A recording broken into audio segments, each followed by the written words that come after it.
আমি চিনি নোপোৱা মানুহক বহুত বিশ্বাস কৰোঁ, কিন্তু সদায় কাষতে থকা মানুহগৰাকীক আমি বিশ্বাস কৰিবলৈ বহু সময়ত এৰি দিওঁ। এই বিশ্বাসৰ অভাৱতে আমাৰ সম্পৰ্কবোৰ নষ্ট হয়। আপোনাক এটা সৰু উদাহৰণ দিছোঁ।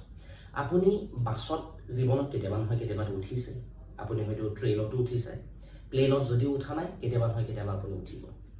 আপুনি না প্লেনৰ পাইলটক চিনি পায়, ট্ৰেইনৰ ড্ৰাইভাৰক চিনি পায়, নতুবা বাছৰ ড্ৰাইভাৰজনক চিনি পায়।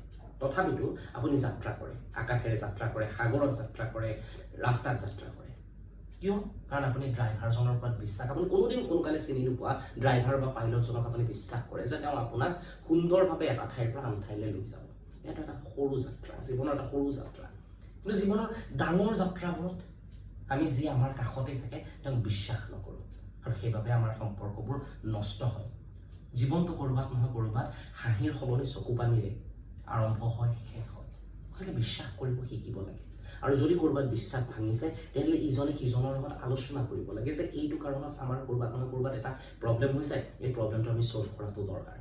এটা কথা মনত ৰাখিব, বহু সম্পৰ্ক মই মোৰ নিজ চকুৰে দেখিছোঁ য'ত আজীৱন একেলগে থাকিম বুলি কয়, আজীৱন ইজনে সিজনক ভাল পাম বুলি কয়, কিন্তু আটাইতকৈ ভাল পোৱা মানুহজনকে এটা সময়ত আটাইতকৈ বেছি ঘৃণ কৰিবলৈ আৰম্ভ কৰে। এটা সময়ত যাৰ মাতটো দিনটো শুনিবলৈ বিচাৰে তেওঁৰ নামটো বছৰত এবাৰো শুনিবলৈ বিচাৰে, কেৱল বিশ্বাসৰ অভাৱত। গতিকে বিশ্বাসখিনি ভাঙিবলৈ নিদিব, বিশ্বাসখিনি ধৰি ৰাখক।